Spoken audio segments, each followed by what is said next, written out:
I'm Tom Morello, and you're listening to the Ralph Nader Radio Hour. Stand up, you've been sitting way too long.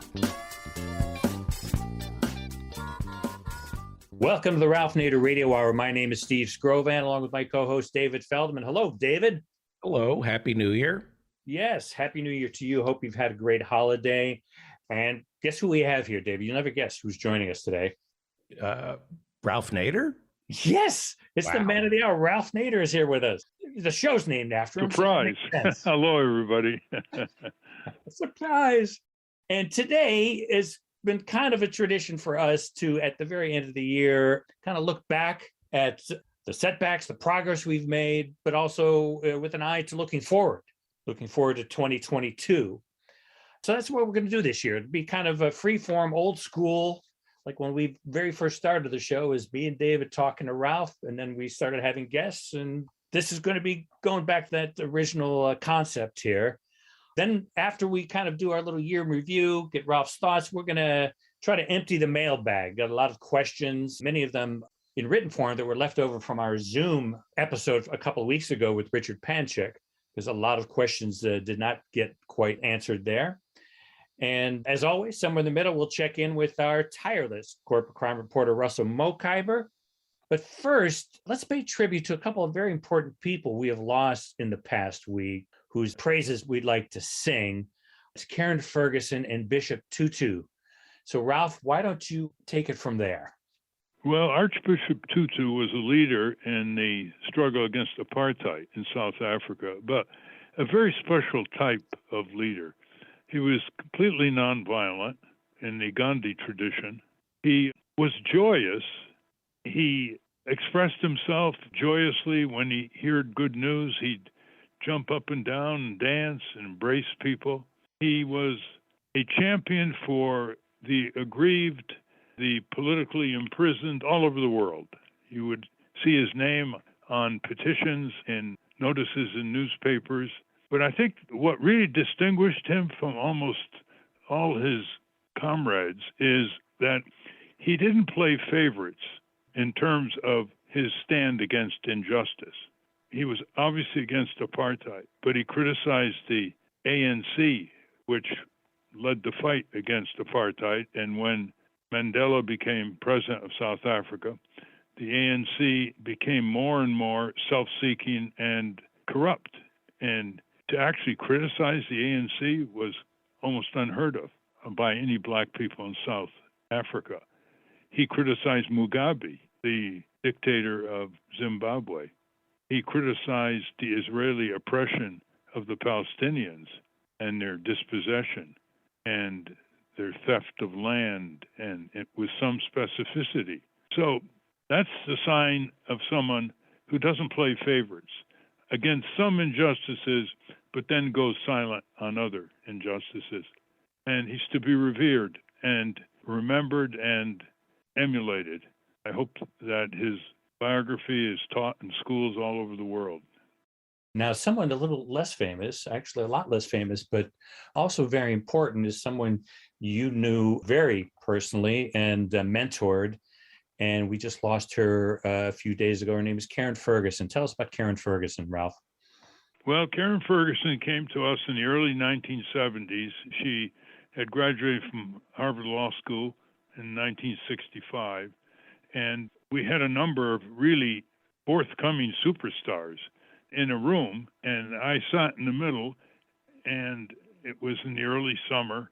And I said, well, who's interested in taking this subject on, the Federal Trade Commission, or who's interested in taking on the issue of job safety and getting legislation? Who's interested in banking? And I said, well, at least one raised their hand. And I said, well, who's interested in pensions? Well, pensions was considered the driest subject of all in the boisterous 60s and early 70s. But Karen raised her hand, and until a few days ago, she was a tireless advocate as the head of the Pension Rights Center in Washington, D.C., which she founded in 1976, for defending the trillions of dollars of pensions, private pensions, from corporate looting, corporate ravaging, corporate abolition. the end of the defined benefit type pension. She saw coming. She didn't like the 401ks. They were too controlled by the companies and too unstable, and where the money was invested. And she had it all. She was a technical expert on Capitol Hill as a citizen advocate in the massive ERISA legislation in the 70s, which was basically the charter legislation for protecting private pensions. Very, very intricate, very complex. On the other hand, when she received desperate pleas from people about to lose their pensions and companies restructuring, she was right there on the ground helping people, company by company. And she developed a number of people working with her, Karen Friedman and others. But there's no group like the Pension Rights Center in the United States. It's still one of a kind. People who want to find out what is going on there and helping them, just go to pensionrightscenter.org and you'll see what they've done and how you can be part of it, either substantively, because they have a network around the country, or in terms of contributions. It's a 501c3 nonprofit. It's very, very sad to lose somebody of that stature because they just don't come along very often like that anymore. Well, thanks for that, Ralph. Now, turning to sort of our retrospective here, I recall one of our very first programs of the year last year, or at the end of the year, we spoke to your congressman, John Larson. We were talking to him about what the Democrats should do about various issues now that they controlled the Congress. And he had to leave the interview a little bit earlier than we thought to go to the Capitol for the Electoral College certification. And little did we know, we found out about an hour later that all hell was breaking loose as the Capitol was being stormed by the MAGA crowd. So let's go to a little bit of an assessment, a report card on what the Democrats were able to do this past year, having controlled Congress. Well, they took a big step for the Democrats. They had a whole bunch of proposals, Biden proposals to rebuild the infrastructure, to expand the social safety net. They got some of it through against Republican opposition. I mean, they've put the Republicans in a position where the Republicans are on the record opposing child financial help, the $300 a month that 65 million children have been getting month after month. It's about to expire. They oppose the rebuilding of America, the way it was defined in the Biden proposals. It's just the Republicans, 100% of them, no, no, no. What's exceptionally strange about this is there are no defections. It's like a cult. I mean, there's a number of Republicans who aren't even running for re-election. What have they got to worry about? Trump? They're not running for re-election. Then you have people like Senator Romney. He's entrenched in Utah. He doesn't have to worry about anybody challenging him, and he's rich. He's towing the line. Senator Susan Collins from Maine just got reelected, another 6 years. She's supposed to have a mind of her own. But Mitch McConnell has held on to 50 senators, 50 Republican senators, which of course allowed Senator Joe Manchin to be the tipping point, the big guy on the block, in tearing down one of Biden's proposals after another, and then saying, well, I agree, you gave me what I wanted, and then a few days later he said, well, I don't want it at all. So the proposals included an expansion of Medicare and Medicaid. They included bolstering Social Security. They included climate disruption, $500 billion over 10 years of that. They included a lot of good things. Whether the Democrats will get what's left of these proposals enacted in January and February will depend on whether Joe Manchin turns around and says what he was going to do before he reneged, or working on the Republicans. I have no idea why the Democrats don't try to spin off 3-4 Republicans. A lot of the Democrats, like Senator Coons and Senator Carper from Delaware, brag about their relations across the aisle. I've never seen in American history such a cult in a party, not a single defection on most of these things. They defected on the increasing the debt limit, big deal, a few of them. But by and large, it was not what Biden hoped for, but it's a lot more than what the Democrats have gotten through in recent years. So, do you think there is any sort of pressure that Biden, the White House, the rest of the party can put on somebody like Joe Manchin, who is so obviously entrenched and, unlike Mitt Romney, not caring about what his own party is saying, any leverage that they have or any threats that they can make that would make him change his mind about Build Back Better? Well, he brags about being from West Virginia, and that's all he cares about, the people of West Virginia. Of course, he's a U.S. senator. He's supposed to care about the whole country. But I only think that will change his mind is if his boast that he has all West Virginians behind him. I mean, they're among the poorest people in the country collectively, and they're being harmed by his blockage, is to have mass demonstrations. Not from Washington, D.C., mass demonstrations from the people of West Virginia around his office in Charleston, wherever the people can gather and say, look, we're your West Virginians, Joe Manchin, and stop doing us in. We know what your game is. You represent the fossil fuel industry. You are a coal baron. And there are more solar jobs now in West Virginia than coal mining jobs. And there'll be more in the coming years. And the Biden proposals include a big bolster of renewable energy projects and enhancements. That's what will do it. But the other is just to spin off 3-4 Republicans. You spin off 2, you'll get it done. Yeah. Do you mind? I have a question about how powerful a president could be. Ralph, the fantasy that I have of Lyndon Johnson is he would have called Manchin up and said, you're collecting $500,000 in coal subsidies, and your daughter is price fixing EpiPens. I have a Justice Department salivating over you and your daughter and your entire family, and I'm holding them back. Is that what Johnson would have done? And is that legal? Can a president use his Justice Department to threaten members of his own party to get in line? Well, he wouldn't have done it that way, David, because that's almost like extortion. He would have been more oblique. He would have said, Joe, I know you've wanted this project and that project in Wheeling, West Virginia, and Charleston and Berkeley Springs. We can get all this done, Joe, if you just cooperate with us. That's the way he operated. He never used the iron fist on these telephone calls, which, by the way, have been recorded and have been played on public radio until recently, again and again. So we know exactly what persuasive tactics he used with these senators. He knew what they wanted back home, and they knew that if they cooperated, they'd get all these projects back home.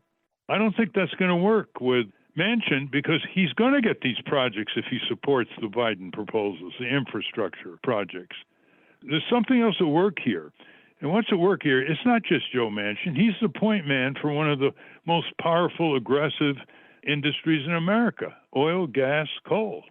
He's their point man. And he is coming down hard on the parts of renewable energy and climate disruption. He's doing their job.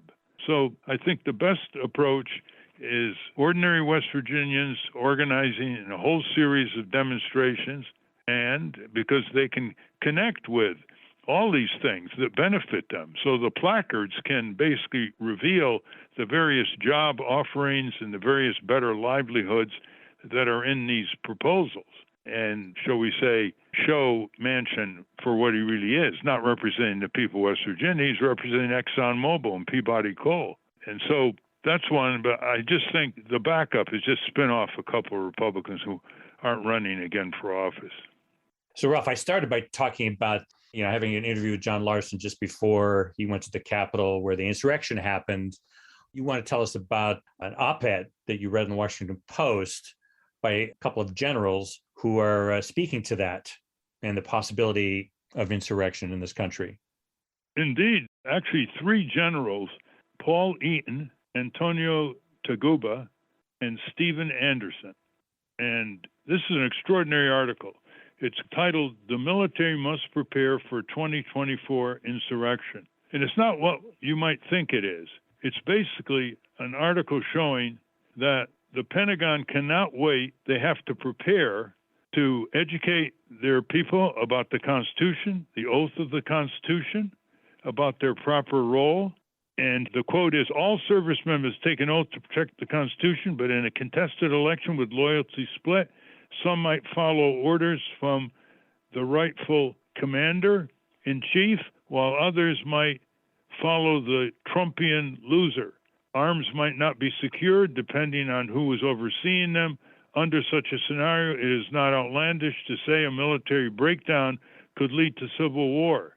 And what they say is that the Pentagon's got to be prepared for all of this to prevent a breakdown of discipline. And it's really quite a bold position. The other quote in the article is, quote, but the military cannot wait for elected officials to act. The Pentagon should immediately order a civics review for all members, uniform and civilian, on the Constitution and electoral integrity. There must also be a review of the laws of war and how to identify and deal with illegal orders. And it must reinforce unity of command to make perfectly clear to every member of the Defense Department to whom they answer.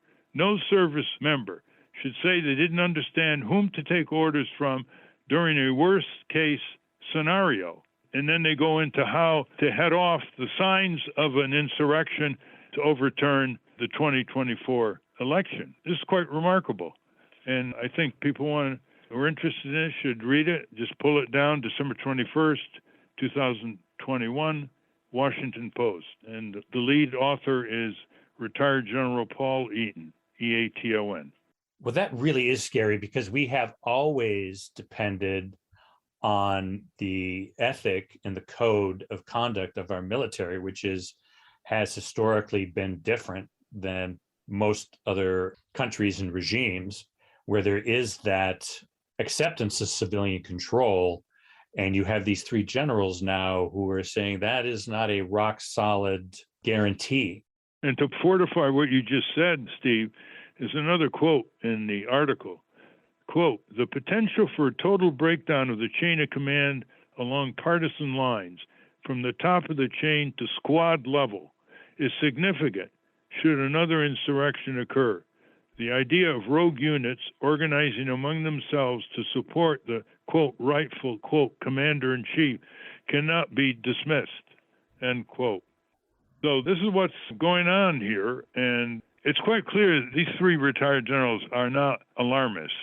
They understand the potential. They're recently retired, so they know what's going on in the Pentagon, all the way down to the squad level. So this is a good sign that they are standing firm as they did in the 2020 election. Imagine even having to discuss something like this, but then imagine having somebody like Trump coming back with his cohorts and his version of American fascism. Some people think, oh, that's too strong a word. No, one of the first characteristics of fascism is that they automatically say ahead of time that if they lose the election, it's because it's stolen. Right there. That's the first indicia of a fascistic political system.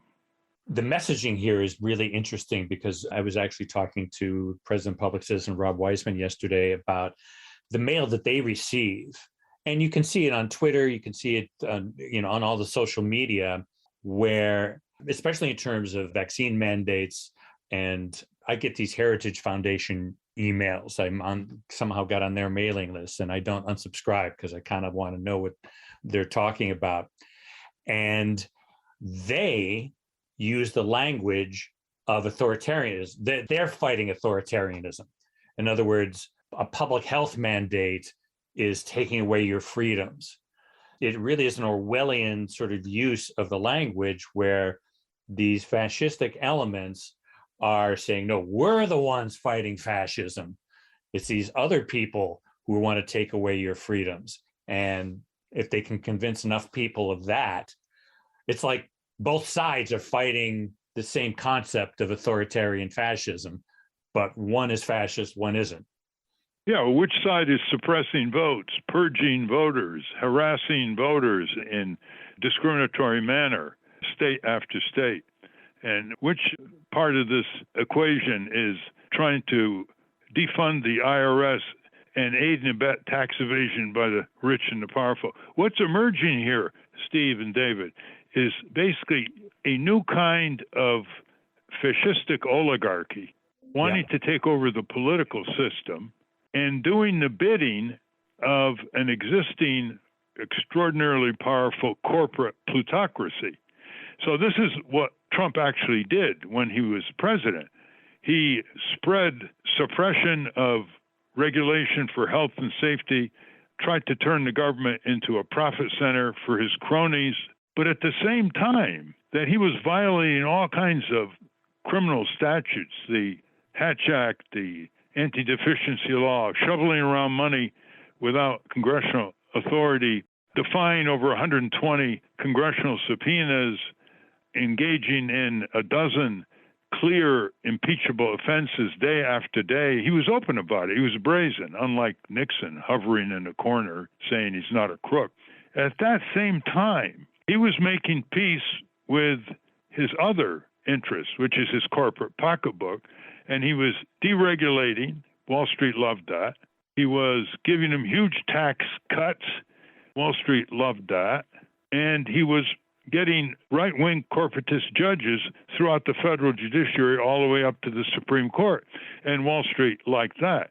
So what we're seeing here is a merging canopy over American democracy of the older corporate plutocracy, which basically strategically planning about everything that we do in this country, right down to the commercialization of childhood, as well as planning our tax system, our healthcare system, our food processing system, our land planning system, zoning, our control, our disposition of resources on the public lands. You just go on and on. There isn't anything they're not strategically planning. And on the other side of the canopy is emerging this new authoritarian fascistic oligarchy. And what that spells, if it's not stopped, is a very deep-rooted corporate state. I mean, it's the end of the democracy in reality, the end of our republic, and it's Wall Street merging with Washington under the influence of the new American fascists and basically taking over any kind of potential opposition and dissent and labeling them as communists, socialists, terrorists, all the language that Trump has already used. Now, this all can be prevented because we still have our basic institutions, and they got to be taken over, like Congress and state legislatures, by the people who sent them there, by the people who they're supposed to vote for. And so while we have to be very vigilant about worst-case scenarios, as this article in the Post pointed out, we know that the power constitutionally is still in the hands of the people, we the people, and we also know that people have enormous assets in terms of the commons, the public lands, the public airways, all the money built all these industries through research and development from various departments and agencies in Washington, from NASA to the Defense Department, National Institutes of Health. And of course, we've got the vote. The corporations don't have the vote. So we've got to be level-headed about this, but we can't wallow in hopelessness and say, oh, what can we do? And I give up. I'm going to play video games. We need 1% of the people to get very serious, as we've said ad infinitum on this program, district by district, focusing on the Congress. That's the great fulcrum that we have available to turn our country into frontiers of justice, opportunity, renewability, and protection of posterity. It's the Congress, because of the way it's authorized by the Constitution to engage in the tax power, the spending power, the nomination power, the public information power, and above all, the war declaration power, which has been shoved over to the shelf, allowing presidents to start wars on their own say-so. Ralph, I'd like to ask you about framing all this, because I remember earlier this year, Georgia passed some very restrictive voting rights laws. Delta, which is headquartered there, Coca-Cola, spoke out against Georgia. It was a branding exercise. When we talk of fascism, we think of the military taking over. And shouldn't we be calling it a corporate takeover so that it hurts the corporations, that it hurts them in the pocketbook if they're perceived as being the ones behind this fascism? You can't have fascism without a corporate takeover. Is that correct? Well, you point to an interesting opportunity here. There are some corporate executives who really are scared of American fascism. It's too unstable. Right now, corporations have it their way. I mean, they dominate Washington as if they're sitting on it. I mean, there isn't a single department in Washington, a single agency in Washington, that the outside force that's dominating it is not corporate. It's all corporate. Even the Department of Labor, the most powerful forces on the Department of Labor over the decades has not been the labor unions. It's been corporations. I mean, look how they froze the minimum wage, how they froze labor law reform, how they perpetuated anti-labor laws, how they violated with impunity fair labor standards in the workplace, how they disabled OSHA. So they've never had it so good. It's the lowest tax on corporations in decades, for example, the weakest regulation in decades of corporations. The corporate crime laws are totally antiquated and they're not enforced. The budgets are not enforced. The corporations in the healthcare area, they are getting away with $350 billion in billing fraud this year, according to Malcolm Sparrow at Harvard and other studies. Very little prosecution. So they've never had it so good. Massive profits. They can go to tax havens and escape. They can shift jobs to fascist communist dictatorships and get their will there. So why would they want an additional fascist oligarchy to take charge? Now, some are like the Koch brothers. They would like that kind of fascist oligarchy. They think they can benefit from it. But I think a majority of major CEOs, if they were asked privately, they would say, we've never had it so good, whether it's Democrat or Republican. We've never had it. We don't even have to deal with the many congressional hearings anymore. There are no corporate crime hearings. There may be some tough hearings where the members pound the table for the television cameras, but they never do anything about it. And we've seen those with the Facebook and Google hearings. And so they're basically, we've never had it so good. And we don't need this kind of destabilization, this kind of provocation of all kinds of demonstrations by people opposed to this kind of oligarchy. And that's what I think is in the minds of some of these generals, is that this is the quest for continued stability under a corporate plutocratic system. That's their preferred approach. And that's why they don't like, some of them don't like Trump at all, never mind his own personal characteristics. They just don't like his prospects of fundamental destabilization of the political economy by going too far. I think corporate America is terrified that they don't think they have it good. I read somewhere that 75% of corporate CEOs say they expect to be fired in 2022. Corporate America has something like $18 trillion in debt, that most of the companies, the S&P 500, are laggards, are not doing well, that the reason the stock market seems to be going up is the way they weight it. And there are about 25 companies that are dragging the stock market up, but the rest of the corporations in America are suffering under debt. So I could see corporate CEOs expressing the same anger that the insurrectionists had on January 6th and thinking a fascist takeover would help them. Well, not as long as they have the Federal Reserve printing money, backing them up. You know, $150 billion a month they're buying bonds and increasing liquidity and juicing up the stock market. Yeah, I'm sure that these CEOs sometimes look ahead and they get worried, but they never are around very long, David. 4 or 5 years CEO at the best, then they get retired with huge benefits, and then they become the leisure class again. It's hard to exaggerate the narcissism that's built in at the top of these corporations. You have to go to some mid-sized companies that have done it right. I've got a manuscript about 12 CEOs like the head of Patagonia, the head of Interface Corporation, and other companies who have met the bottom line but have done great work dealing with the way they treat their employees, the way they treat the environment, the way they condition their suppliers. And these CEOs never get any publicity. They're doing it right. You know, they don't get anywhere near the publicity as someone like Bill Gates or Elon Musk's outbursts.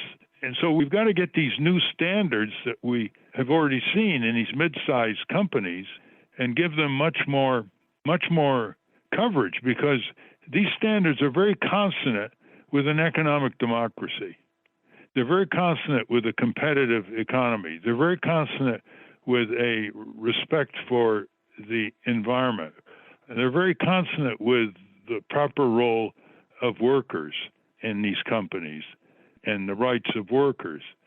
But we don't get NPR, PBS, all these supposed public interest media to pay any attention to them, which is, I suppose, why we have this program, huh? By the way, thanks to you, my New Year's resolution is to read the business page. I've been focusing more on, I don't want to endorse any newspapers, but the magazines and newspapers that cover business primarily I've been reading, and they do cover capitalism. It's very critical. Thank you for that, because the most critical reporting on capitalism comes from the business pages.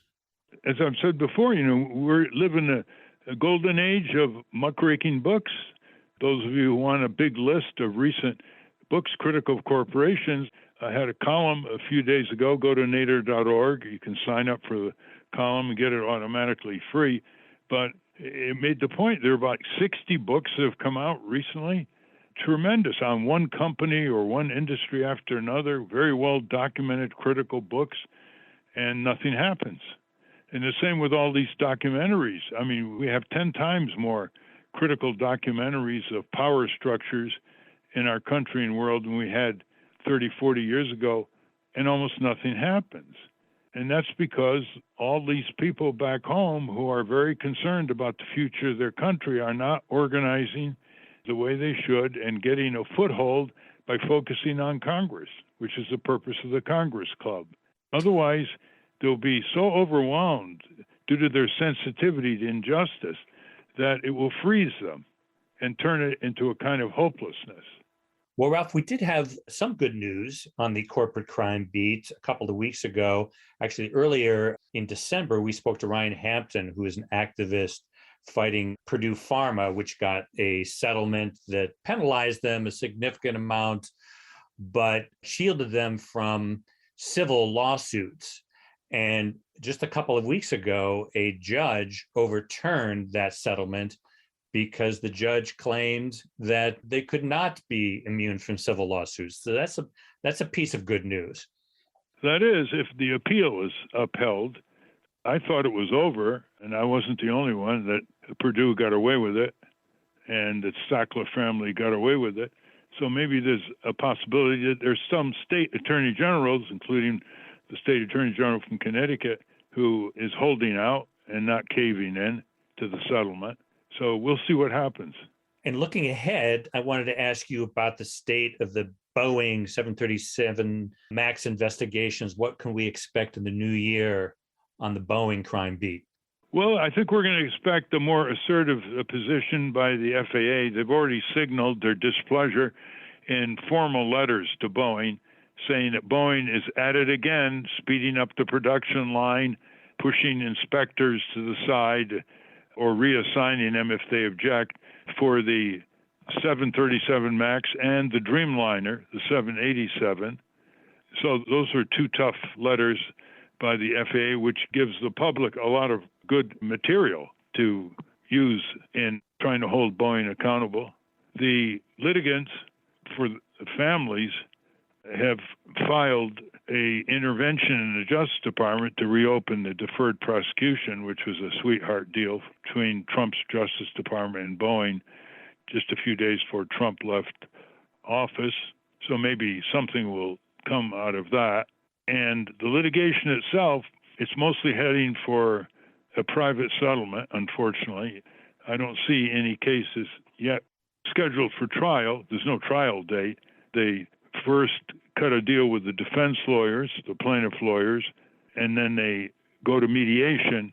And if that is unacceptable to the families, then they can go to trial for compensatory damages only, not for punitive, which means that the Boeing executives are going to get off, and Boeing is going to get off, unless some dissenting families get into a court of law and put it all on the public record for everybody to see in terms of Boeing's criminal negligence. It's corporate bosses cutting corners, turning an engineering company into a financial institution, disregarding the warnings of its own engineers, which led to the two crashes that we've spoken about in Indonesia and Ethiopia, claiming 346 lives. So there's a new book whose author we just had on called Flying Blind. It's a critique of Boeing, very thorough critique, and there'll be several network documentaries. One is coming up at the end of January, CBS, on Boeing. There's one by Rory Kennedy that's coming up. There was a Frontline documentary a few weeks ago that was really excellent, taking Boeing apart with strong evidence. And there was an ABC documentary. So there's no lack of media here for the Congress to strengthen the Aviation Safety Act they passed in the last days of the Trump administration, which Trump signed, due to the vigorous advocacy by the families. A magnificent story all by itself, going into one congressional office after another and working on the FAA and informing the media. They got an aviation safety bill through in December of 2020, just before Trump left office. But it needs to be stronger. It needs to have criminal penalties, both for corporations who behave like Boeing and for the FAA that violates its own mandate. So that's the story in a nutshell. We still urge people to boycott the 737. There are about 200 of them up in the air. They still have the aerodynamic instability. Boeing doesn't get one more crash anywhere in the world due to that cost-cutting process that led to the crashes because the software was defective and took over the plane from the pilots in Ethiopia and Indonesia. So we urge people to boycott, and when they do fly, they ask, what's the plane? The technical word for it is, what's the equipment? And they're bound to tell you that. Southwest, American, United, Delta, so on, they're bound to tell you. And just say, well, I want to be rescheduled. And they're not going to charge you for rescheduling. They haven't been, actually. But if they try to charge you, then just put your foot down, tell them you're going to report it to your member of Congress, and they'll relent because they don't want bad publicity for their 737 MAXs. Well, on that note, let's take a quick break. When we come back, we're going to answer some of your listener questions. But first, we're going to check in with our very own corporate crime reporter, Russell Mokhiber. Take it away, Russell.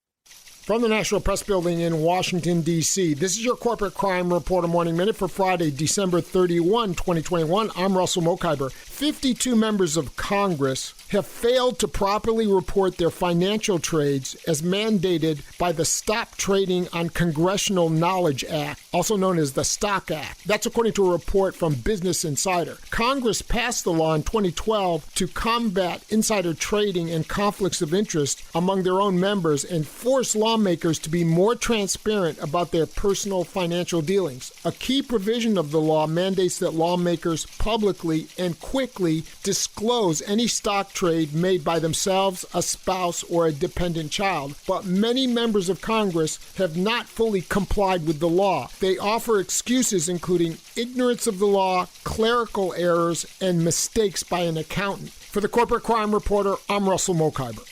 Thank you, Russell. Welcome back to the Ralph Nader Radio Hour. I'm Steve Scrovan, along with David Feldman and Ralph.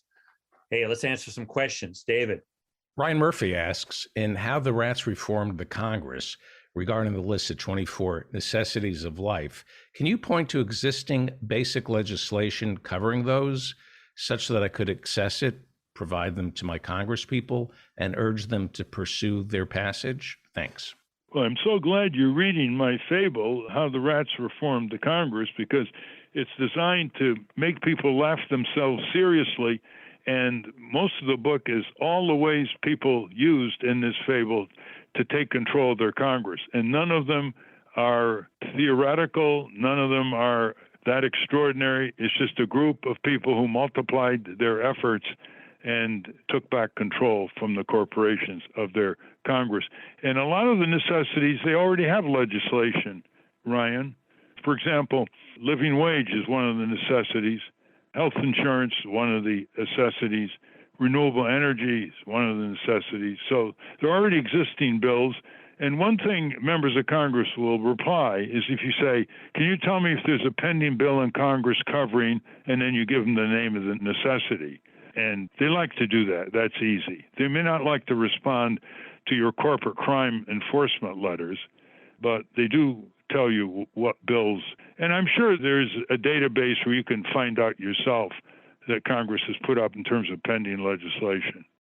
All right, our next question. Emily Cook asks, what will be the role, if any, of third parties in the United States, and what will happen if they are suppressed?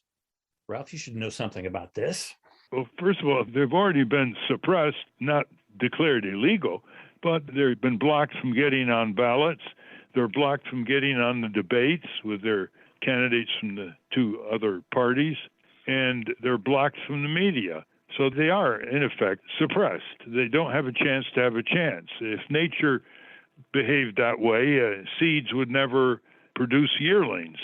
So what will be the role? I think it will just continue what has been the role, that these parties field their candidates. The Green Party, Libertarian Party, there's a new party organizing called the People's Party, trying to learn from some of the mistakes of past third parties. And, they will come out with agendas. I've always said the Green Party agenda polls majoritarian in this country in one area after another, 60, 70, 80% polls, but it can't get an airing in the public sphere because the mass media says, oh, they can't win, so don't cover them. Well, that isn't the way we behaved in the 19th century. The Liberty Party against slavery, they got some coverage. The Women's Right to Vote Party got some coverage. They couldn't win either, but they pushed the public dialogue and the agenda to a point where some years later, these changes occurred. The same for the Farmers Party and the Labor Party in the 19th century. So we've got to keep demanding that the voters get more voices and choices on the ballot. And that's what a competitive democracy is all about, because otherwise we're getting an ever more stagnant and symbiotic two-party duopoly that dial for the same dollars and take off the table many of the great future redirections that the majority of the people in this country want to see happen, like universal health care, corporate crime enforcement, waging peace to prevent conflict abroad, living wage, repairing America. We got one party, the GOP, that says no, no, no to about everything except Wall Street and Houston, the oil industry, and the Democrats, stagnant, don't know who they are, dissipating their past traditions, and scapegoating Green parties and third parties anytime they lose an election. So all doors should be open for third parties and independent candidates. That's the exercise of free speech. And I just want to answer two quick questions.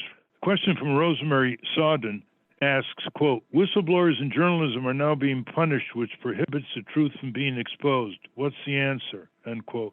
One answer is to have the whistleblower go to the Government Accountability Project, which is a nonprofit institution in Washington, which for many years has defended whistleblowers free. The Government Accountability Project, known as GAP. And one of my favorite questions was asked by Jay Rich, and he said, I got talked into Medicare Advantage when I retired by the local insurance agency, recommended by my doctor's office. After a year and further investigation, I decided to go to Medigap insurance instead. I've been jumping through hoops for 2 months and hopefully will be out of their clutches by January 1, 2022, end quote. Bravo, Jay Rich. We need more people like you. Dump Medicare disadvantage. Go back to traditional Medicare. Ralph, you wrote a book called Whistleblowing in the early 70s. Was that the first use of the term whistleblowing? In any very structured way, yes. Whistleblowers were viewed as snitches, rats, disgruntled employees. And that whistleblowing conference, a little over 50 years ago, started the whole whistleblowing movement in America and around the world. There are now whistleblowing laws in 47 countries. About 8 of them have bounties. That is, whistleblowing can actually earn a bounty once it's confirmed by, say, the Justice Department, and it is proceeded to implant in corporations and government agencies the possibility that someone is going to go to work with their conscience in that agency or that company and blow the whistle. So it's a real deterrent because whistleblowers risk all, and they do it out of a moral compulsion to do what's right. They can't be bought off. And so they unsettle the bosses at the top of these organizations because they can't be controlled. They can't even be located sometime. They never know when they're going to pop up and expose the crime, the abuse, the fraud, the waste, the repression. Ralph, these next 3 questions I know kind of get your dander up, but it's obviously something that's on our listeners' minds, and they deal with apathy, lethargy, hopelessness. Is there any basis for optimism? Gavin Kelly asks, one of the key issues that I encounter is general apathy or lethargy. I try to engage friends, neighbors, colleagues, and even family. I can't get anyone to take action with me unless it's a safe topic or something that's gone viral. How can I get my fellow Americans steamed to overcome corporatism or break through power? Stephen Fournier asked essentially the same thing. He says young people could easily fall victim to mass hopelessness or on consideration of their future prospects. Will they be able to cope with the challenges facing them? And Don Bales from Flagstaff, Arizona says, in candor, do you see any basis for optimism in projecting a transfer of power to people? And if so, could you explain? Well, you know how I'm going to react to that, Steve. First of all, there are all kinds of citizen groups that want more members. They want more participants in almost every area of change in the country. So you can easily find them. They're in your community. They often ask you for a contribution. They're nonprofit. They try to improve healthcare facilities, services for children. They try to clean up the campaign finance racket. They try to push the conversion to renewable energy. They try to hold their members accountable. I mean, join them. There's no excuse. They're already there. Make them more powerful. Make yourself more powerful. The second response is, especially to Steve Fournier, one of our regular questioners, on young people. Look what we had the other day. We had a student-funded group called the U.S. Public Interest Research Group, which is now leading the fight for the right to repair, which is basically the fight against product obsolescence, fight against the marketing strategies that force people to throw away perfectly good products like computers and iPhones because they can't fix them. They're motor vehicles designed not to be fixed, to keep control and the maintenance fees in the hands of these companies.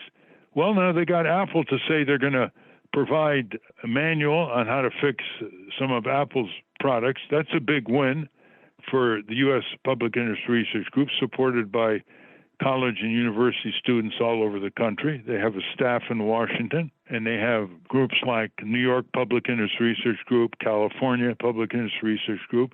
So if you're a young person, look them up. They do door-to-door canvassing on things like environmental issues. Learn the skills of citizen work. The more you get involved, the more positive you become.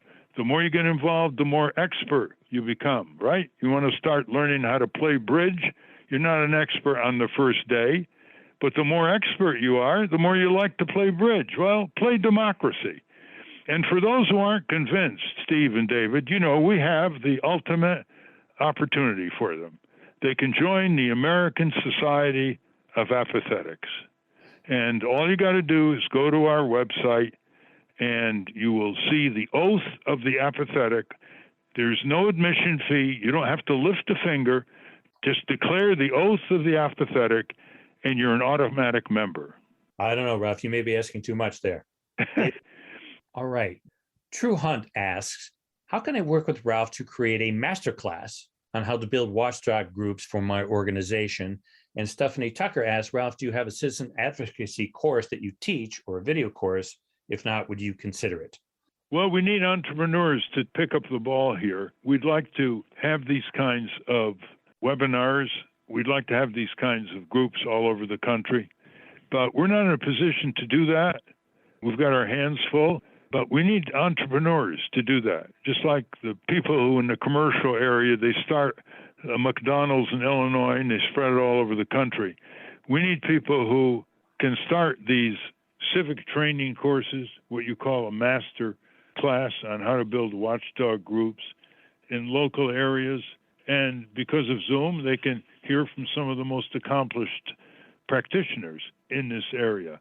Years ago, we put out a wonderful book called Civics for Democracy, A Journey for Teachers and Students. It's still very valuable. You may be able to get it on the internet. And there are a lot of other how-to books that people have put out. Some of them are more comprehensive. Others specialize, like how to put on a press conference or how to start a referendum movement in your state. So it's all available on the internet. And just work it to make it up to date and start your own pilot. There's no reason why you can't start a letterhead group, a congressional watchdog group on your 2 senators and representatives, and start with 10, 15 people, put it on a letterhead, let your members know who they are, what their occupation is, how determined they are, whether they've written anything, what other projects they've worked on, and then build it from there. To 20, to 50, to 60. Once you get a few hundred, then you'll be able to summon your members to face-to-face town meetings where you don't have to worry about voicemail or intermediate flax. You're facing in an auditorium your senators and representatives. I think 500 petitioners, clearly written with their names, their contact, their occupation, will pull down your senator and your representative for a personal meeting. And then you see the dynamics change completely. And Hannah, our associate producer, is reminding me that earlier in the year we had on the show Evan Weissman of Warm Cookies of the Revolution, which is yet another civic group that binds people together to take action. Right. Not to mention the program we had on Maui, where the citizenry took control of the county council.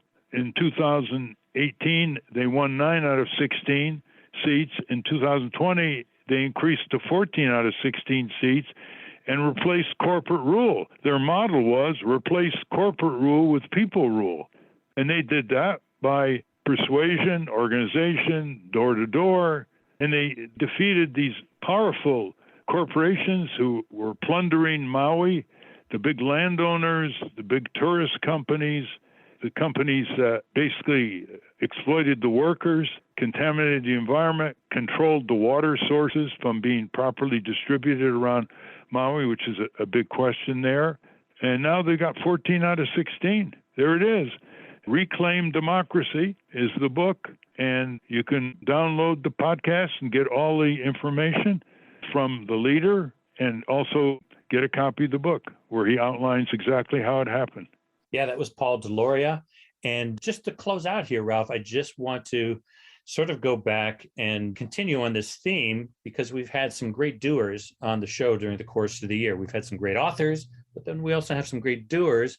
Last week, we had Devin DeWolf from Get Lit, Stay Lit, who's doing great work in New Orleans, creating solar hubs for restaurants so that when another hurricane plows through New Orleans, you can keep the food supply up and running by having these decentralized solar hubs connected with the restaurants.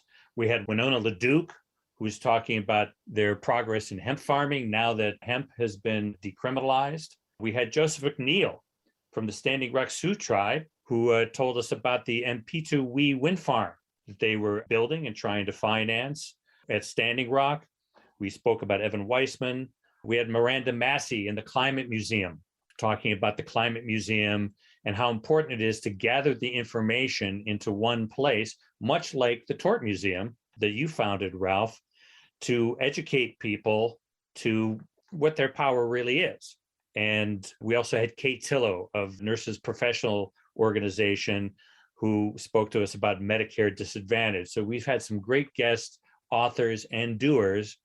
And we want to thank all of our listeners for taking that in and responding and sending us your questions. We hope you all have a great new year. We will be back doing all the same stuff. But right now, that's our show. And thank you again for listening. We've been on the air we'll be heading into our 8th year this coming year. So thank you for those hanging in there. Please keep spreading the word. You don't get information like this anywhere else. For those of you listening on the radio, that's our show. For you podcast listeners, stay tuned for some bonus material we call the Wrap Up.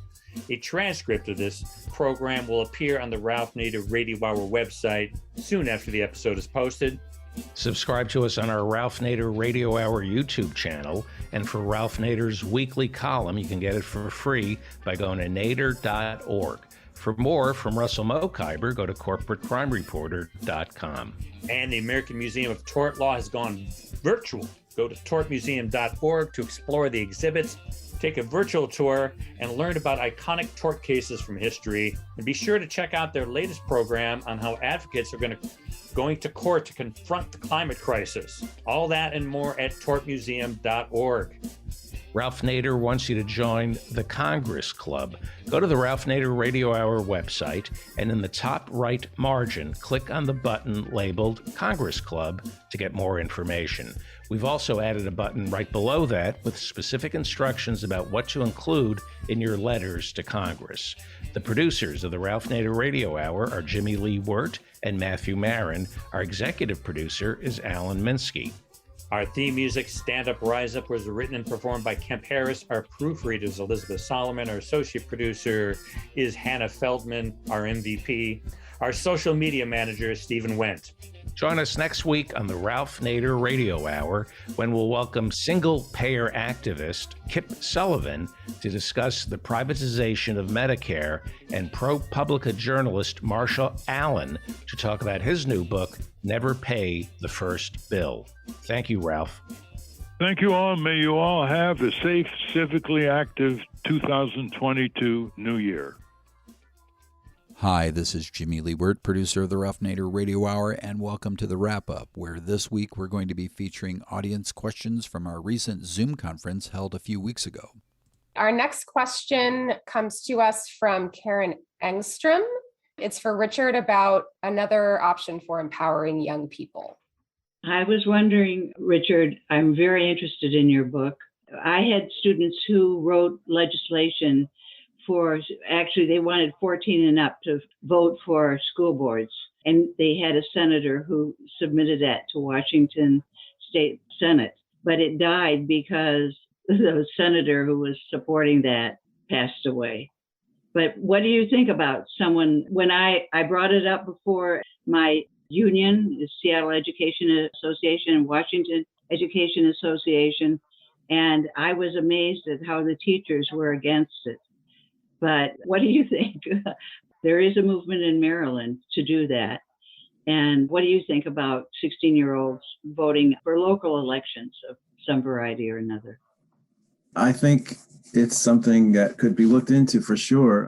We have these arbitrary ages for various things, for being able to drive a car, for being able to get married, and for being able to vote. And in some cases, these ages vary from state to state. So I think it is something that we can look at, what our young people are able to do, what they are empowered to do. Those who are given a responsibility or a right, will they exercise it? As we know, voting in general has extremely low turnout rates historically.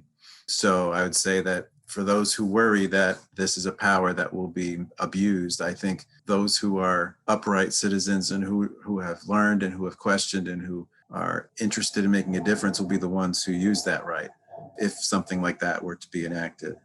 I was always for 16-year-olds having the right to vote. They have the right to work. They have the right to drive vehicles.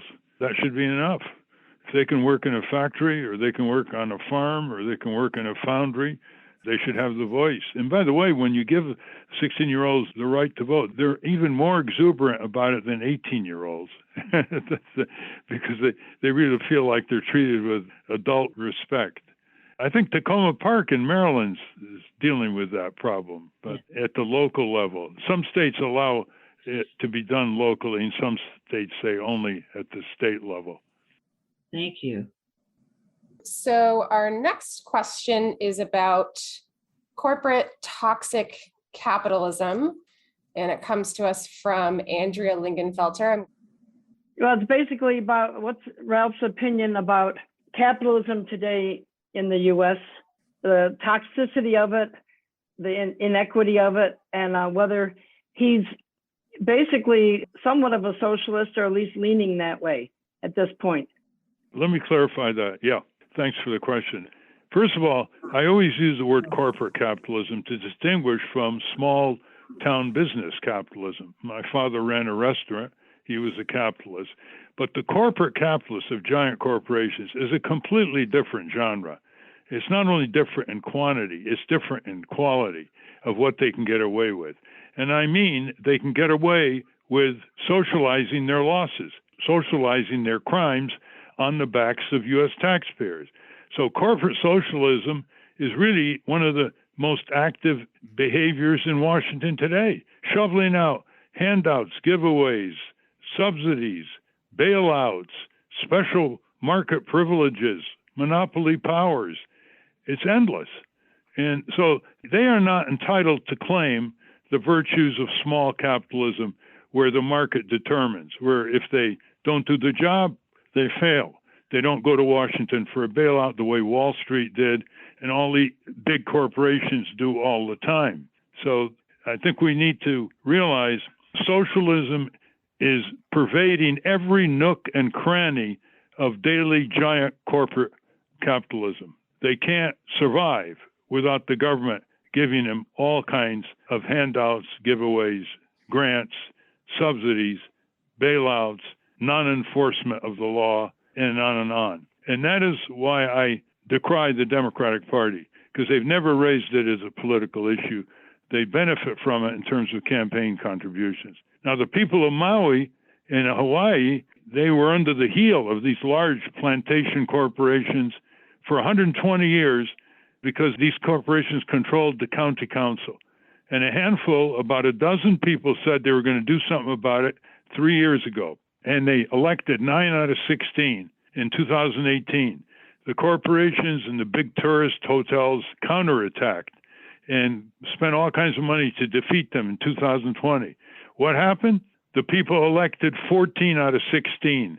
They now control overwhelmingly the city council and are starting to represent the people for a change after 120 years. So you see, what's we're all talking about? How a handful of people representing a large number of aggrieved people, the workers were exploited, the water was contaminated in Maui by these corporations, now took away their control of county government, which is now 14 out of 16, representing the interests of the people. We're getting some great questions. We're going to do more and more and do as many as we can. I just want to remind everybody, you're listening to the Ralph Nader Radio Hour, and we're speaking with the author Richard Panchak, whose book is Power to the People, a young people's guide to fighting for our rights as citizens and consumers. Great. So our next question comes from Sharisa Selman. Correct me on the pronunciation of your name. I can retake it so I get it correct. And she has a question about suggestions for a public health professional holding corporations and municipalities accountable. Hi, yeah, you said my name correctly. Yeah, so I'm currently living in New Orleans, Louisiana. I'm working for a nonprofit organization. And what suggestions do y'all have for myself, a public health professional, and trying to hold, government agencies and municipalities accountable, because so much of the burden and responsibility for providing services to these most impoverished communities really falls onto the nonprofit organizations or the mutual aid organizations. Well, the state departments of health have been misbehaving for years. They're under the pressure of insurance companies, drug companies, chain hospitals. They're underfunded. We saw what happened when they weren't ready for the pandemic, because they've been seriously underfunded and in no place worse than Texas and Louisiana. So one thing that the nonprofit groups can do, especially with the pandemic experience now, is to make sure they're adequately funded with adequate and competent staff. Because as a nonprofit, you're never going to have the money or the authority to do what you know needs to be done. You can do a lot of good things, but quantitatively and in terms of legal authority, you have to try to build up the state government in that way. And the way to do that is to start saying, what are we doing spending $750 billion for wars overseas, blowing up infrastructure and civilians, killing all kinds of people that never threatened us, and we can't even build the public health infrastructure in our own country. So you ask your Senator Kennedy from Louisiana and Congressman Scalise, why are they shipping all your tax dollars to blow up other countries instead of protecting Louisianans, their own people? And you can give them, as nonprofit health groups, you can give them chapter and verse, right? About the cancers and all the chemical alleys in Louisiana, about the poverty, about the lack of community health clinics. Force them to face the military budget. That's where the money is. Bring that budget back to help save the lives of the American people and their families. And there are always good national groups, that can help your inquiry, that have local base, and they can get into the particulars with you. Great. Our next question comes to us from Sam Simon, and their question is about assembling resources for tort lawyers. Hi, Ralph.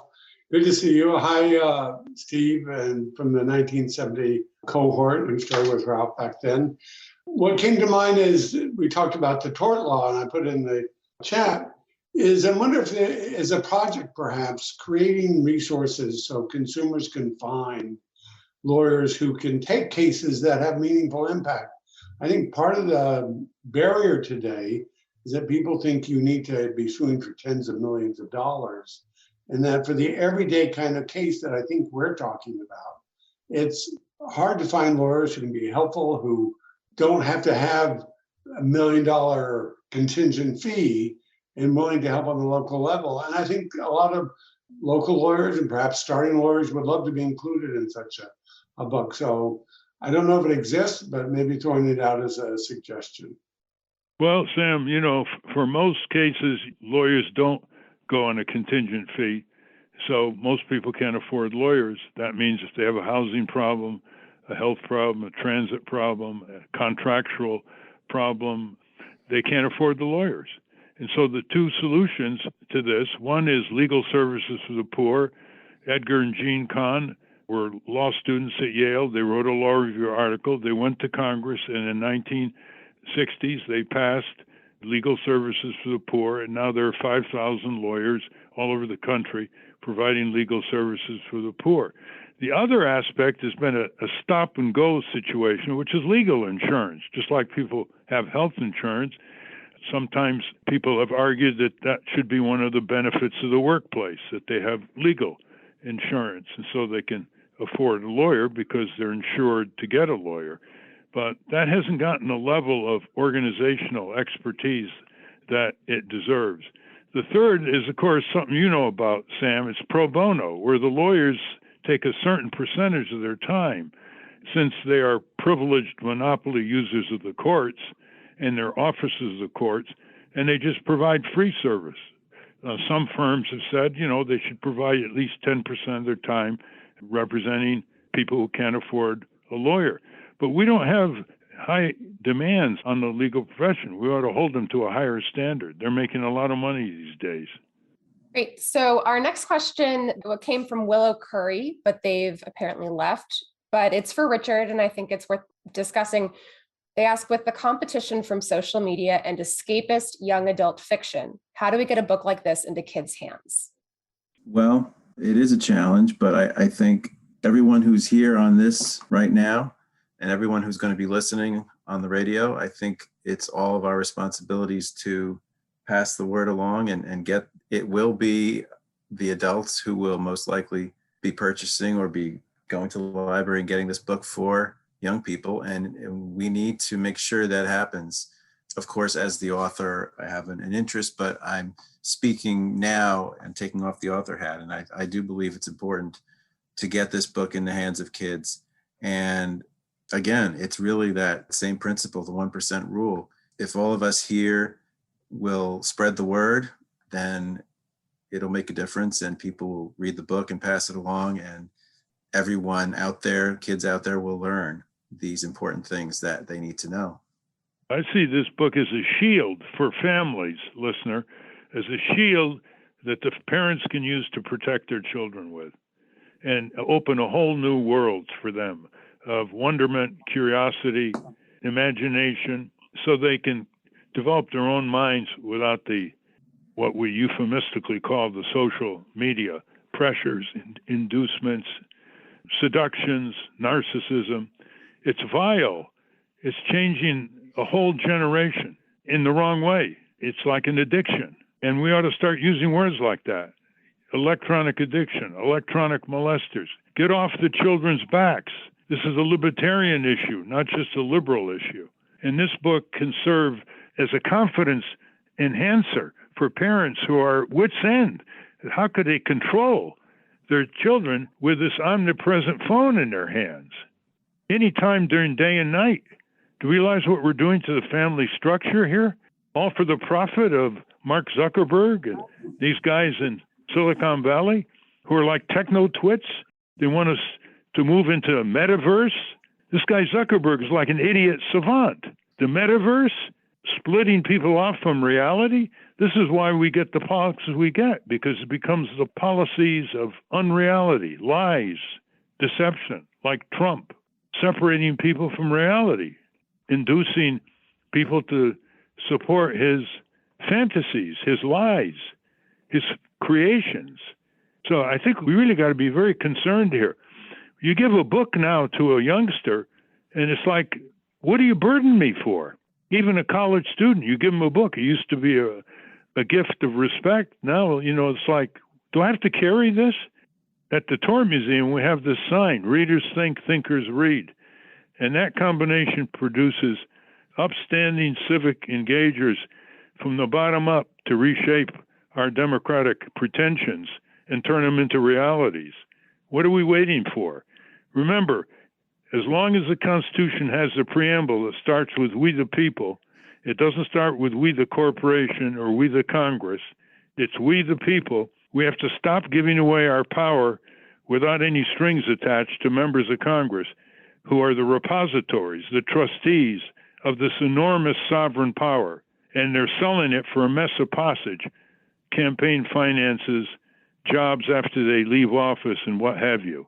And if we, millions of people, cannot control 530 members of Congress, then we ought to look at ourselves in the mirror. Our next question came from an anonymous attendee, so I'll ask it. They ask, is it true that virtual tours of the American Museum of Tort Law are free? And Richard, how did you use the museum as a resource in your book? The virtual tours are indeed free. And the more classes of students from middle school on up, maybe even earlier, we welcome. They can take it right from their classroom, take a tour of the museum, realize how the law of torts evolved from medieval England, because they said it's not good to allow revenge. If somebody hits somebody and the family retaliates with revenge, they said we're going to do it with procedure and a court of law with a jury of their peers. And we inherited that in the early colonial days, and we have expanded and improved it.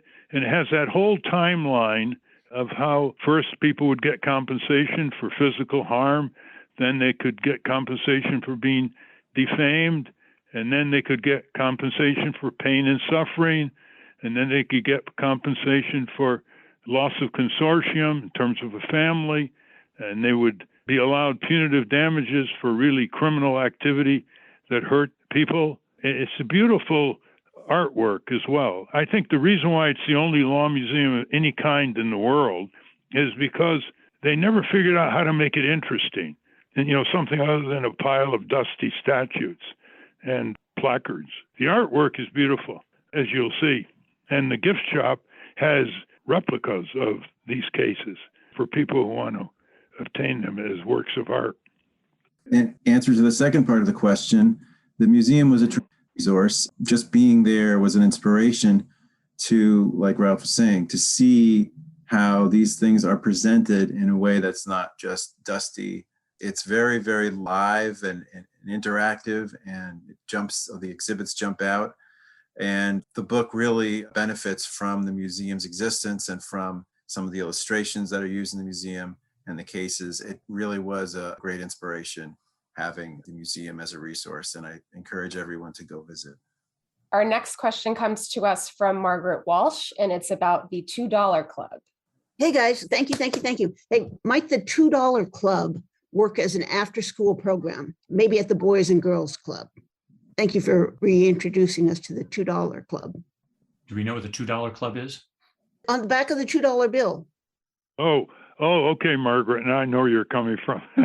Yeah, we try to say that half of democracy is showing up to vote, showing up at town meetings, marches, demonstrations, you name it. And on the back of the $2 bill is a picture of the founders who signed the Declaration of Independence on July 4th, 1776. And while they had their own problems, as we all know, it's good that they showed up. And so we passed $2 around and put them on store windows so people can get a different way of being encouraged to show up. Because if you don't show up, you know who shows up. The people who want the power from you, the concentrated plutocrats. So the $2 Club is a way to distribute a reference to when a certain number of people showed up on July 4th, 1776, challenging the mightiest monarch with the mightiest powerful army in the world at that time. This was no academic exercise. They were risking everything. Great, thank you. So our next question comes to us from Steph J., a real live former Nader's Raider. And their question is, they have several great questions, so I will let you take it from there. Hello, Hannah. Hello, Ralph. Thank you, Richard. Thank you also, Steve. My name is Stephanie. I worked with the Fund for Public Interest Research and a lot of environmental organizations and managed a small government environmental agency before I got severe mercury poisoning, which led to an illness and lots of broken bones and other things, and feels like long COVID, basically, with a lot of broken bones. And I'm in federal court right now in Northern California getting slaughtered. Being pro se is impossible when you can't even sit for 2 hours if your spine won't support you. And there are some California laws and the very full courts that are making things very challenging.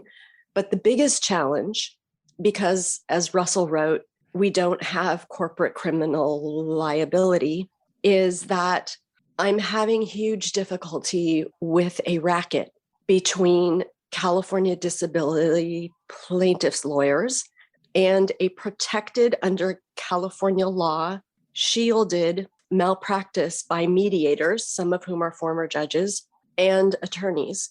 They are bullying me. I've lost everything, houses, cars, everything. I have no income. They've taken away my medical insurance, and I had a non-ERISA long-term disability that I don't have. My concerns and questions are, how might we in federal courts make sure that disabled or chronically ill people, also people in prison, have access to justice to the court by getting real pro bono attorneys appointed and requiring that? Because I literally can't sit for an hour. And also, how do we defeat a law in California that the state bar, quote, studied for 5 years, that California legislators passed, that makes it so that all of us we are required, because the courts are so full, to go to alternative dispute resolution. And when we go there, everything that happens there is shielded from malpractice. We have to sign a form, a waiver that waives our rights to ever say that the mediator and the lawyers and everyone committed malpractice and lied against us. So how might we, talk more about big insurance, and big insurance as the second lobby has bought the courts and bought the laws? People think that we're in good hands with Allstate or whatever. They think, Nationwide is on my side. How do we publicize more? The second largest lobby is big insurance. How do we tell people that you're not going to get your claim covered and they're going to brutalize you? It's going to be a form of torture and take everything from you. You're painting a very accurate dark side of the civil justice system, all too often involving lawyers on both sides, bypassing courts of law, going into arbitration, alternative dispute resolution, where you have less right to get information from your perpetrator. Let me make some suggestions here. One is contact Ralph Hotchkiss, R-A-L-F, Hotchkiss, of Whirlwind Wheelchair in Berkeley, California. That's Whirlwind Wheelchair. He has been for 50 years in the disability rights movement and knows a lot of people. He started with us years ago, the disability rights group in Washington that led, among other supporters, to the Americans with Disabilities Law. And that's one. The second is contact Consumer Watchdog in Santa Monica, California. They know quite a bit about civil tort disputes, and just tell them that I suggested that you call him Jamie Court, C-O-U-R-T.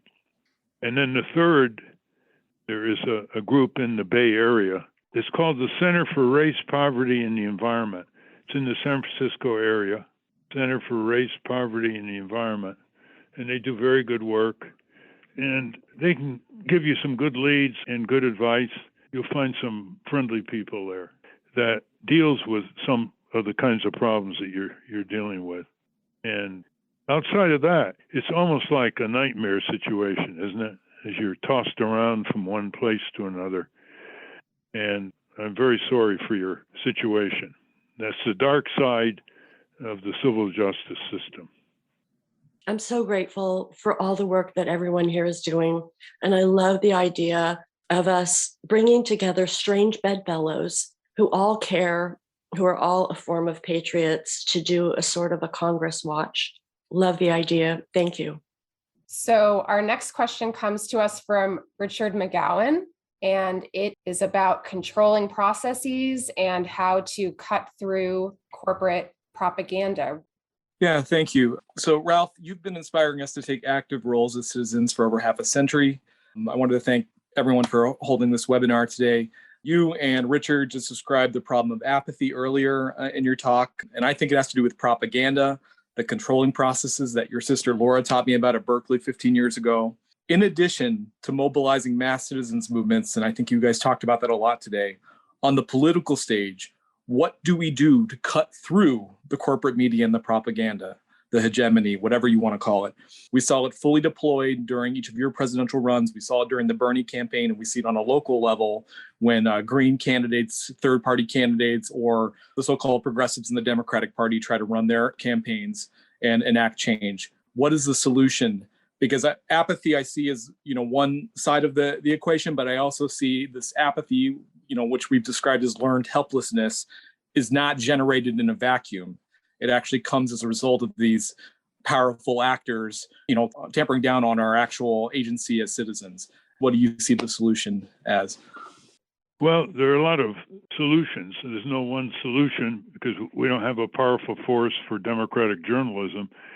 One is to start putting pressure on NPR and PBS to reflect their original assignment from Congress, which is not to have 30 advertisements for car companies, insurance companies, an hour, 30 advertisements an hour, and not face up to corporate power in their reporting. And I've written a column on this. You can go to nader.org. It was a few months ago, a critique of NPR. And whenever I get in touch with people at NPR and PBS, say, well, no one's complained. Well, look at the comparison, right? They look good compared to rancid commercial radio, which got off the hook because they said, oh, you can go to NPR and PBS. So that's one. The second is create your own media. Sometimes nodes of local media connected to others over the internet can become the phenomena of the whole is greater than the sum of its parts. And you see that sometimes in rebellions against banks or manufacturers, which connect people together for other purposes, if they wish, more political, electoral purposes. The third is focus more on local journalism, which is fading away, but actually the Biden package is going to have quite a bit of money to support local journalists. That's a real breakthrough historically, because you get a foothold with local journalism, it tends to go up the scale, because members of Congress, for example, are much more concerned what's in their local newspapers than they are in the Washington Post. Nobody in the Washington Post readership elects them. And so one is to focus on that. The fourth is to make your own media. For example, you have well-structured demonstrations. Some years ago, we had a demonstration from the post office. It went statewide on TV because there was people who were affected by some restrictions that were imposed by a corporate board of governors of the Postal Service. So you got to learn how to create your own media. There are people who are very good with things that they can show, props.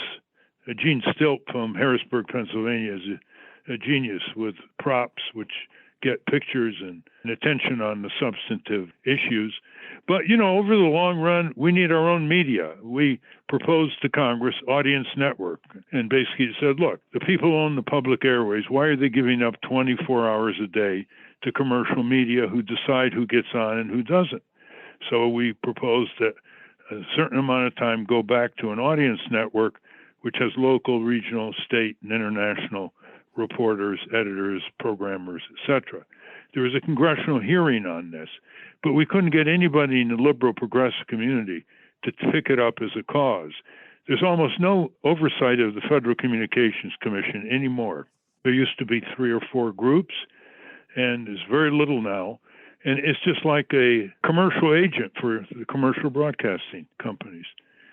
So we need to get our own cable channels, our own over-the-air channel time, and start educating people to demand more from what they already own. They own the public airways. So this may sound, rather ethereal because we haven't made it a major issue in the campaign. When I was campaigning for president, I would constantly say, why do the people of this country who own the greatest wealth don't demand that they control it? The public lands, as I said, the public airways, the trillions of dollars that built industry with no reciprocity to the taxpayers. But it's more than that. It's the trillions of dollars of pension funds and mutual funds owned by the people. These funds own a majority ownership in most of the corporations on the New York Stock Exchange and NASDAQ. And why aren't we using that kind of economic asset, which we already own, and demand that we start controlling what we own? That's a pretty conservative argument. You want to control what we already own as a commons. Just go to David Bollier in Amherst, Mass., Bollier. He is communicating all this information about the commons in very clear form. He's coming out with a whole commons catalog as we speak. He's also written a book called How to Think Like a Commoner, and he'd be very responsive to you. David Bollier. You're not going to see him on NPR and PBS, right? Because he doesn't have INC after his name. Okay. Our next question is for Richard. It comes to us from Michael Brackney, and it is about the current two-party electoral system in which we find ourselves. Hello, everyone. I'm so grateful for this opportunity to speak with you all. The power of our vote, Richard. Are you aware that our vote for only one plurality voting system locks us into our lesser evil two-party system, corporate domination thereof, and citizen apathy therefore, and that ranked choice voting for all its promise has not done much better in Australia for over 100 years, and that star voting, in which we can tell each other not only which candidates we like in what order, but how much we like each one of them, that star voting actually will enable us to vote for our favorite instead of the lesser evil in every case, and will enable us to challenge our two-party system effectively by enabling third-party or independent candidates to win when they're strong enough to appeal to strong secondary support from voters who favor other candidates? That was a long question, but there it is. Yes, we have a serious problem here. We have a serious problem with our current political system, our two-party system. Ralph, very well aware of this, and I've been very well aware of this. I wrote about it in a couple of my books. I interviewed John Anderson, who was a third-party candidate, independent candidate for president, as well as talking to Ralph. The current system is set up so that the two parties dominate and corporations control, and third parties have very little chance. But again, it is within our power to change this. And like you've suggested, listener, that there are other options for changing our voting system. And it well take something like that, because our current system, the way we vote and the way we count the votes and the way the votes count toward electing our president, for example, are skewed toward this system that will lead people to believe their votes won't count. When, as I said before, if all the people who didn't vote, who could have voted in 2016, voted, they could have elected an entirely third person as the president. And that's the kind of problem we have. So it's partly a problem of motivation and of teaching people that they do have the ability to elect someone who is not in one of the major two parties. But it's also a challenge of changing our system so that becomes easier for that to happen and for people to understand that that can happen. And you mentioned Australia. You know, Australia has had for over 60 years voting as a civic duty. Just like we have jury duties, supposed to be civic duty, we have a Bill of Rights. We don't have many duties in our Constitution. And it's not a big deal for them. You know, they consider it a duty. They turn out like 97% of the vote. And if they're sick or otherwise indisposed, they can get a pass. But you don't find politicians spending big money begging people to come out to vote in Australia. Maybe that's why they have a much higher minimum wage. That's why I have a universal health system and other things that we can only crave for in this land of the free, home of the brave, so-called. So I think the problem is the two-party duopoly fields candidates that never talk about campaign finance reform, never talk about electoral reform, never talk about the issues that you just mentioned, never dare talk about voting as a universal duty.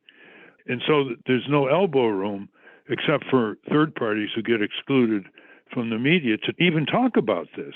I mean, how many people in this country know that there are several countries in the world that have voting as a civic duty? Even the idea, it doesn't occur to people. So we have to find ways where we can recall these elected officials. I mean, in some states like California, you can initiate a recall, but there should be a recall for members of Congress.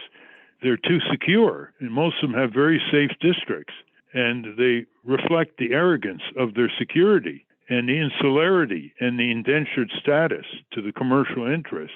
But we should always have options between elections to hold these candidates accountable, especially when they get elected for 6 years, like U.S. Senator. And that's a wrap. Join us next week on the Ralph Nader Radio Hour. Until next time.